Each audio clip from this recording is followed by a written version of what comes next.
Tumben-tumbenan berani. Siapa yang takut sama kamu? Oke. Baik, ayo kita diskusi dengan baik ya. Tapi jangan kejang-kejang ya. Perasaan aku dari dulu baik-baik aja. Oke, baik. Ayo kita mulai ya. Kita mulai. Silakan. Ini tema kita ini nih. Saya manggilnya apa ini? Masa panggil Dayak gitu? Nanti kan nggak enak sama Dayak-Dayak yang lain yang Kristen-Kristen. Saya panggil apa ini? Kamu mau panggil aku apa? Panggil Mbak aja dah. Oke, ya. Mbak Mualaf. Oke, Mbak Mualaf. Begini. Saya ini sedang membahas ini bagaimana umat Islam itu kena prank. Karena ternyata tidak ada nama Muhammad di dalam Taurat dan Injil seperti yang dikatakan Al-Quran. Al-Quran berkata bahwa nama Muhammad tertulis di dalamnya, di dalam kitab Taurat dan Injil. Ada suatu kisah bagaimana Umar ibn Khattab membawa lembaran Taurat dan Injil. Ketahuan sama Muhammad. Muhammad marah besar, dia mukanya merah. Baru kali itu Muhammad marah besar sama Umar bin Khattab. Sampai mukanya itu berubah merah, membara. Dia bilang begini. Edis. Waduh, saya lagi ngomong dipotong. Kayaknya dia udah gak kuat lagi. Mata lalat. Gimana? Bukan gitu mata lalat. Saya panggil kamu mata lalat aja atau gimana? Ya terserah lah, mau mata lalat mau apa terserah. Yang penting saya membicarakan kepada kamu apa yang sungguh-sungguh terjadi di dalam agama Islam. Kalau memang Muhammad itu dinubuatkan dalam Taurat dan Injil, kenapa ketika temannya membawa Taurat dan Injil Muhammad marah-marah? Coba jelaskan kepada saya. Kamu tuh hanya bisa dongeng aja, Edis. Dan yang kamu katakan itu semuanya itu tidak ada kebenaran. Oke, baik, saya tunjukkan sama kamu ya. Tinggal tunjukkan datanya aja. Oke, baik, saya tunjukkan. Kenapa tidak ada tertulis di dalam kitab Taurat dan Injil? Itu karena yang kalian punya itu adalah kitab yang palsu. Jadi karena tidak ditemukan berarti sekarang nuduh palsu. Ada kenyataannya memang iya, itu yang palsu. Makanya kalau kamu belajar itu jangan setengah-setengah. Di zaman Muhammad, kitab Taurat masih asli. Gara-gara tidak ditemukan namanya berubah jadi palsu. Karena memang kalian suka yang palsu-palsu kan? Seperti wajahmu itu kepalsuan semua. Kok lari kemana-mana ini gimana sih? Ini bahasnya apa? Ini putus asa atau bagaimana? Emang yang sudah dengar, Edis, tentang kamu yang suka menyebarkan sesuatu yang kepalsuan-kepalsuan seperti itu? Tidak perlu aku membukakan data-data yang valid untuk kamu. Bukan data pun yang valid percuma.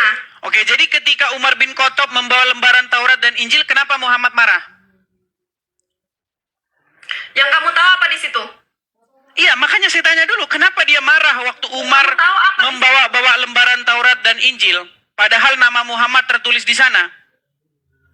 Mana datanya yang kau katakan seperti itu? Oke, baik. Kita bacakan ya. Karena kan selama ini kan jadi mualaf kan cuman ini aja, ikut-ikutan saja. Saya tunjukkan bagaimana Muhammad marah ya. Nih, saya tunjukkan hadisnya. Ya. Saya tunjukkan hadisnya. Sabar ya teman-teman ya. Nih. Saya balikkan kamera saya. Bagaimana Muhammad marah kepada Umar gara-gara Umar membawa-bawa Taurat dan Injil. Nih, saya balikkan kamera saya. Nih, saya balikkan dulu kamera saya. Oke. Saya bacakan ya. Nih ya. Ini tertulis nih. Ini tertulis hadis riwayat Ahmad nomor 15. Nomor 15.6. Nih. Saya bacakan. Ini kalau kalian judulnya ya. Ketika Nabi SAW menegur Umar yang membawa Injil. Dia tidak tahu selama ini jadi orang Islam dikerjain. Saya bacakan. Nih. Ya. Dalam sebuah hadis diriwayatkan oleh Imam Ahmad dalam musnadnya Rasulullah bersabda. Ini bersabda kepada Umar bin Khattab. Apakah engkau ragu, wahai Ibnu Khattab? Sungguh, telah membawakan kepada kalian agama putih bersih. Seandainya Musa hidup di zaman ini, maka tidak ada pilihan baginya kecuali mengikuti aku. Ini ketika Umar bin Khattab membawa Taurat dan Injil, Muhammadnya malah marah. Dibilang katanya Umar bin Khattab ragu-ragu. Ketahuan karena namanya nggak ada di situ. Ayo, sekarang udah percaya? Sekarang udah percaya? Percaya sama kamu Edis, sama aja. Percaya dengan berdoa kamu. Oke, jadi hadis ini bohong. Balikan lagi wajah kamu yang... Oke, baik, saya balikan lagi. Jadi kamu percaya bahwa hadis itu bohong? Yang bohong itu kamu Edis. Karena Jadi kamu hadisnya selalu gimana? mencari Oke, sesuatu yang kalau gitu palsu. saya mau tanya sama kamu, hadisnya gimana? Yang bohong itu kamu Edis, karena kamu selalu mencari sesuatu yang palsu. Berarti saya bohong. Oke, baik. Kita putarkan dari ceramah Ustaz saja ya. Bagaimana Umar bin Khattab pernah membawa lembaran Taurat dan Injil nih. Kamu bilang saya bohong. Waduh, sungguh kamu nekat yang nyata kalau seperti ini caranya. Nih, saya bacakan kepada kamu nih. Nih ya. Edis, Nih. kamu kirim lagi, emang saya suruh kamu kirim. Apanya? Ini dengarkan. Dengarkan ya, nih. Wanazzalna 'alaika al-kitab, dan kami turunkan kepada engkau Alkitab. Tibyanan likulli syai', sebagai penjelas bagi segala sesuatu. Kemudian dia membawakan sebuah hadis atau riwayat di sini, asal dari Umar bin Khattab radhiyallahu ta'ala anhu, ya, dari Nabi sallallahu alaihi wasallam. Tentang kisah Umar bin Khattab yang suatu hari memegang-megang kitab Taurat. Taurat diturunkan kepada Nabi siapa? Nabi Musa alaihissalam. Baik, kita baca kisahnya. Warawa An-Nasa'i wa ghiru, dan diriwayatkan oleh atau Imam An-Nasa'i meriwayatkan dan selainnya. Dari Nabi sallallahu alaihi wasallam, dari Nabi sallallahu alaihi wasallam, annahu ra'a, bahwasanya Nabi sallallahu alaihi wasallam melihat fi yadi Umar bin Khattab radhiyallahu ta'ala anhu, di tangannya Umar bin Khattab radhiyallahu ta'ala anhu, waraqatan min at-Taurah, lembaran dari Taurat. Faqala, maka beliau bersabda,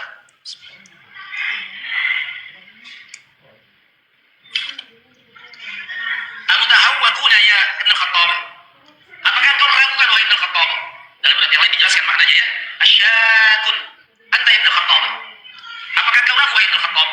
Nanti kita jelaskan maksudnya. Nah, intinya bagaimana? Intinya ketika temannya Muhammad Ibnu Khattab membawa lembaran Taurat, Muhammad malah nggak senang.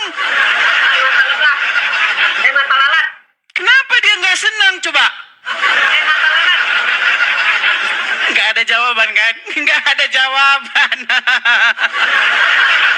Jadi Kamu hanya mencari sesuatu yang tidak baiknya aja. Loh, Sama seperti sekarang begini, gini ya. Saya umpamakan begini. Sama otak Kalau- kamu maksudnya itu mau mencuci otak-otak orang yang ada di situ. Gitu. Loh, tidak mencuci Mbak Mualaf. Saya hanya menyatakan apa yang tertulis di dalam literatur kalian. Kalau memang Muhammad itu dinubuatkan di dalam kitab Taurat, kenapa Umar bin Khattab ketika membawa kitab Taurat itu, Muhammad malah marah? Apakah engkau ragu-ragu ya Umar bin Khattab? Loh, masa ragu-ragu? Lo justru harusnya itu kesempatan Muhammad untuk menunjukkan kepada Umar bin Khattab, wahai Umar bin Khattab, sini kitab Tauratmu. Nih, saya tunjukkan bahwa nama saya ada di situ. Ternyata Muhammad malah mukanya merah. Gara-gara Umar bin Khattab membawa Taurat dan Injil. Nyata bahwa Dari sebenarnya mana Muhammad... kamu tahu muka Muhammad itu merah, Edis? Bagaimana? Dari mana kamu tahu muka Muhammad? Di dalam itu merah? hadisnya bunyinya begitu. Aja kamu Di dalam bisa hadisnya, mengada-ngada, Edis. Muhammad di situ dikatakan wajahnya berubah memerah dan dia marah kepada Umar bin Khattab. Kamu saja selama mualaf baru dengar riwayat ini kok. Kamu mualaf berapa lama sih? Jujur, wajar Edis, karena aku mencari sesuatu yang benar, bukan mencari Lu sesuatu yang giliran, salah. masa sekarang saya kasih tahu kamu informasi kok kamu bilang-bilang saya bohong. Bukan saya bilang bohong, tapi memang kamu selalu menyebarkan kebohongan. Bohongnya di mana coba? Begini Mbak ya, Apapun yang kamu begini. sampaikan itu semua Begini. kebohongan, Edis. begini, saya panggil Kak deh lah. Saya menghargai kamu lah ya. Saya panggil Kak Mualaf. Begini Kak Mualaf Saya ya. nggak perlu harga dari kamu karena memang Nah, kan marah kan? Marah, Saya ngambek. nggak marah Edis, ngapain saya Ngambek. harus marah? Ngapain saya Nanti harus kalau marah? ngambek-ngambek nanti cantiknya hilang. Ya. Edis, Begini. cantik saya dari hati, bukan hanya dari fisik. Iya sudah, nggak apa-apa lah. Gini, sekarang begini. Intinya yang saya bilang sama kamu gini, saya hanya memberitahukan kepada kamu apa yang tertulis di dalam riwayat-riwayat Islam. Saya nggak menambah-nambahi, saya nggak mengurang-urangi. Bahkan saya pernah memberikan tantangan begini. Kalau ada orang Islam yang mampu membuktikan bahwa saya fitnah, nggak usah lapor polisi. Saya lompat dari Monas, saya bilang. Lompat saya dari Monas. Kamu berani ngomong kayak gitu karena kamu tidak di Indon, Edis. Kalau Oh, kamu- dari dulu udah saya bilang. Saya sudah bilang itu dari dulu. Nggak ada saya Kamu ceritanya memang itu tidak di Indon, memfitnah. makanya kamu berani ngomong kayak gitu. Oke, sekarang begini aja, biar kita nggak ini debat nggak kusir. begini, nggak begini, Coba Edis. tunjukkan begini, di mana nggak saya begini, pernah melakukan Edis. fitnah. Coba Banyak di mana sekali saya pernah fitnah. fitnahmu, Edis. Contoh, kasih satu contoh. Satu contoh yang nyata apa? Banyak sekali, kamu lihat aja semuanya fitik-fitik Apa? kamu. Nih, semua background saya siap. Semua background saya ini, saya kasih contoh nih, background saya yang terkenal ya. Saya kasih contoh nih. Misalnya, nih, saya kasih nih. Nih. Tidak ada nabi yang kena sihir kecuali Muhammad, betul nggak? Udah Edis, kamu tuh jangan cuma beraninya saat kamu lagi di luar Loh, aja. sekarang begini loh, Kamu tuh coba beraninya di begini luar Mbak aja, Mualaf, Edis. Kak Kamu tuh hanya Mualaf, beraninya dengar, pas lagi di luar negeri aja. Kalau kamu di Indo, ini gimana nih, ini mana lah nih? suka-suka kamu aja nulis. Jadi begini Suka teman-teman kamu ya, aja nulis, karena ya. mereka tidak mampu berargumen, karena mereka tidak mampu menjawab, kok yang dibahas malah kamu begini, kamu begitu, apa sih? Untuk apa menjawab sesuatu kepalsuan? Ya sudah, coba. Apakah yang saya katakan bohong bahwa Muhammad menjadi satu-satunya nabi yang kena sihir? Bohong atau fakta? Untuk apa menjawab kamu, Edis? Kan nggak menjawab, kamu kan? Sendiri, dan kamu sendiri udah tahu Kaum caranya, muslimin, tapi kamu bohong. kaum muslimat, dengarkanlah. Ini ada seorang mualaf, tapi ilmunya kosong bagai kepompong. Itu kosong, seperti kepompong yang sudah ditinggalkan isinya. Udah jadi kupu-kupu, tahu kepompong? Udah kosong, udah nggak ada, isinya udah nggak ada. Ini bagaimana? Bagaimana ini pembina mualaf-mualaf? Saya kasih saran sama Edis, kalian, tolong justru mualaf saya itu dibekali kasihan sama ilmu. kamu, Edis. Justru saya kasihan sama kamu, Edis. Kok kan malah bahas kasihan? Lihat kuat itu hanya karena kamu di luar aja. Kok malah bahas kasihan? Apa hubungannya dengan kasihan? Iya. Emang iya. Ini nggak ada hubungannya. Kamu mau kasihan sama saya nggak perlu dikasihani sama kamu, kakak Kalau mualaf kamu yang merasa cantik. saya Dengar dulu, kosong, dengar ya. kamu dengar saya dulu. Jangan dengar kamu dulu. minta didengar terus. Benar Kamu atau nggak bisa tidak? dengar. Benar atau tidak? Masa Bahwasanya lalat, kamu tidak dengar ada aku nabi dulu. yang kena Masa sihir. lalat, kamu dengar aku dulu. Kamu dengar aku dulu. Kamu Benar atau dari- tidak? Tidak ada nabi yang kena Kamu sihir itu kecuali maunya- Muhammad. Kamu kayak gini, Edis. Oh, kan? Kamu maunya didengar tapi kamu nggak mau dengar. Oke, silakan coba. Kalau kamu merasa aku kosong, ngapain kamu ngikutin aku? Karena aku ada isinya. Kamu makanya kan yang datang ke ngikutin aku. sini. Banyak orang ngomong Siapa yang gini. datang ke kamu? Bang, coba Bang ajak diskusi Dayak mualaf. Dia ngaku-ngaku mualaf, terus dia ngaku-ngaku ngerti Kristen, ngerti Islam. Sekarang giliran Kenapa? dipraktekkan, Kenapa? nggak ngerti Kenapa apa-apa kamu soal nggak agama terima? Islam. Kamu nggak terima dengan aku mengatakan diri aku Islam, dengan mengatakan diri aku Justru mualaf. sekarang kita jadikan pembuktian. Ayo kita buktikan. Apakah kamu betul-betul memiliki ilmu pengetahuan tentang agama Islam atau tidak? Dari tadi kita tanya nih. Masalah Justru hadis. saya bangga dengan Masalah kamu hadis dengan Muhammad yang perkataan marah seperti kepada itu, Umar bin Edis. Khattab. Aku mualaf Masalah dengan hadis kamu, Muhammad tapi kena kamu tidak sihir. berprestasi Tapi dengan nggak aku sangat ada. lebih. Berarti kamu memang mengakui. Nggak ada kamu menjawab. Bentar, Edis. Ini Dengan 19 ribu, kamu begini, mengikuti di aku sini, dari awal. di sini 19.000 orang ini di TikTok melihat, di YouTube belum lagi ada berapa ribu, ya. Coba tunjukkan kepada orang banyak khalayak ramai ini, coba. Apa jawabanmu ketika ada seorang Kristen seperti saya berkata, tidak ada nabi yang kena sihir kecuali Muhammad? Apa jawabanmu? Coba. Apa? Jadi Macet. kalau yang percaya ya begonya sangat bego. Memang Loh, itu ada ini bukan teman-teman. loh. Ini namanya Tapi argumentum semuanya ad itu ada hominem. penyebabnya, Tahu nggak ada argumentum ad sebabnya, hominem itu dan apa? Ada penjelasannya. Nah, seperti Edis nih teman-teman. 1.900, hampir 20.000. Ada berapa di situ teman-teman? 20.000. ribu. Lihat, saya nggak percaya sama Silakan. kamu. Nggak percaya karena memang kalian Saya percaya sama kamu. Orang munafik kayak kamu. Kalian percayanya sama Bukhari yang mengatakan Muhammad kena sihir. Gimana? Jikalau ada orang kafir membawa informasi kepada kamu, janganlah kamu langsung percaya dan jangan juga kamu langsung tidak percaya. Tapi diperiksa dulu. Ini kalian langsung nggak percaya apapun yang diberitakan oleh kafir, maka tidak dipercaya. Nggak boleh begitu jadi orang Islam. Janganlah kebencianmu terhadap suatu kaum membuat kamu tidak adil terhadap mereka. Betul. Janganlah kebencian kamu terhadap suatu kaum membuat kamu tidak adil terhadap mereka. Betul. Betul nggak? Ini malah 20.800 orang sekarang. Hampir 21.000. Yuk, di hadapan 21.000 orang. Apakah jawaban seorang mualaf ketika disuguhkan fakta bahwa Muhammad menjadi satu-satunya nabi yang kena sihir? Silakan. Udah gelagapan dia. Silakan. Jangan kabur. Jangan telepon Zulkifli M. Abbas atau Nur Alim. Atau suruh sajalah telepon Adi Hidayat boleh, telepon Abdul Somad boleh. Ayo silakan. Siapa yang mau ditelepon? Bahkan saya menantang Abdul Somad Adi Hidayat untuk diskusi dengan saya. Ayo. Nggak level mereka lawan kamu, Edi, seorang sampah. Bilang aja takut. Kotoran kayak kamu ngapain, Edi? Dari Kenapa? tadi, Ya Allah. gini. Oke, saya jawab. Dari tadi, macam-macam logical fallacy, macam-macam kesesatan logika. Salah satunya adalah argumentum ad hominem. Tahu nggak argumentum ad hominem itu apa? Nggak tahu, namanya juga mualaf. Oke, argumentum ad hominem adalah sebuah argumen kecacatan berpikir. Dia bukan membantah argumennya, tapi dia bantah orang yang ngomong. Gara-gara yang ngomong orangnya hitam, gara-gara yang ngomong orangnya dekil, makanya argumennya menjadi salah. Apa itu logika macam apa kayak begitu? Justru item-item begini keren, begini item-item keren. Jadi begini ya, Dayak mualaf, Mereka ini kurang dengarkan. ajar nih pakai tombak-tombak nih ya. Aku udah kena peringatan ya, kurang ajar kalian. Nah, kan? Itu karena kamu argumentum ad hominem. Tidak menjawab pertanyaan, tapi malah, nah, kabur dia teman-teman. Dia saksi mata ya. Kalian menjadi saksi bahwasanya dia kabur. Nah. Jadi yang inbox-inbox saya mengenai Dayak mualaf ya, sekarang sudah tertunaikan keinginan kalian. Bang, coba sekali-kali masuk tuh komalnya Dayak mualaf tuh. Ah, udah. Sudah kalian lihat bagaimana apa yang terjadi. Meninggal dunia dia, saudara-saudara. Gak ada jawaban. Ditanya masalah Muhammad kena sihir, malah ngomong, kamu itu ya. Ya. Ini begini ya.